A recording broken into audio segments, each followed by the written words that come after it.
જેતપુરમાં સરકારી હોસ્પિટલ પાસે લોકોને ગરમીમાં રાહત મળી રહે તે માટે નિઃશુલ્ક છાશ કેન્દ્ર વિતરણનું શુભારંભ કરાયો। રાજકોટ જિલ્લા ગ્રામ્ય વિસ્તારમાં ગરમીનો પારો 44 ડિગ્રી પહોંચ્યો છે। ઉનાળાની કાળઝાળ ગરમીમાં લોકોને ગરમીથી રાહત મળે તે માટે જેતપુર શહેરમાં સેવાભાવી સંસ્થાઓ દ્વારા ઠંડા પાણી અને છાશના સેવા કેમ્પો શરૂ કરાયા છે। ત્યારે જેતપુર પંથકમાં અસહ્ય ગરમીને લઈ લોકો ત્રાહિમામ પોકારી ગયા છે। શુભ ઉદ્દેશથી જેતપુર હોસ્પિટલ પાસે પાંજરાપોળ મહાજન દ્વારા છાશ સેવા કેમ્પ ચલાવવામાં આવી રહ્યો છે। અહીં દરરોજ અંદાજે 1500 થી 2000 જેટલા લોકો આ સેવાનો લાભ લઈ રહ્યા છે। ત્યારે ઉનાળાની બળબડતી ગરમીમાં રાહદારી વાહન ચાલકો હોસ્પિટલમાં સારવાર લઈ રહેલા દર્દીઓ અને તેમના સગા સંબંધી સહિત વિસ્તારના વેપારીઓ સાથે જેતપુરના ગ્રામજનોને છાશની નિઃશુલ્ક સેવા મળી રહે તે માટે હોસ્પિટલ પાસે સેવા કેમ્પ ચલાવી રહ્યા છે। Bureau report Ashish Patodia. મારું નામ દિનેશભાઈ ભાઈચંદભાઈ દેસાઈ, જેતપુર પાંજરાપોળ મહાજનના મેનેજિંગ ટ્રસ્ટી।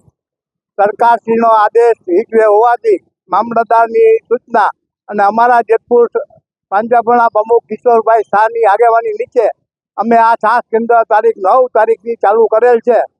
હજી અમે આ ચાલુ રાખશું અને મામલતદારની જેવી સૂચના છે એ પ્રમાણે અમે આ છાશ કેન્દ્ર ચાલુ રાખશું। આ અંદાજે રોજના 1500 થી 2000 માણસોની આસપાસ છાશ પીએ છે રોજ, અને ઠંડી એકદમ ઠંડી ઘાટી અને મીઠી ને મધુરી અમદાવાદ છાશ। અને આ છાશ કેન્દ્રનો ભાઈચારીઓ ખૂબ લાભ લે જેતપુરની પ્રજા, એ અમારી એક ભાવના છે। મારું નામ હારૂભાઈ રબાઈ, સામાજિક કાર્યકર। અત્યારે અહીંયા છાશ કેન્દ્ર ચાલુ છે। પાંજરાપોળ મહાજન તરફથી આ ઠંડી છાશ વિતરણ કરવામાં આવે છે।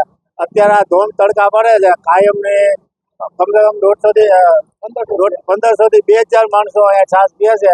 અને અત્યારે તડકા એવા પડે છે કે માણસ ટાટા થાય, ગરમ થઈને આવે છે અને ટાટા થઈને થાય છે। ત્યારે આ છાશ કેન્દ્ર બહુ સારી છે, બહુ સારી છાશ બધા માણસો હોશે પીએ છે। અને અમારે જેટલું થાય એટલે અમે આ લોકોની પાસે ઉભા રહીને સેવા કરીએ।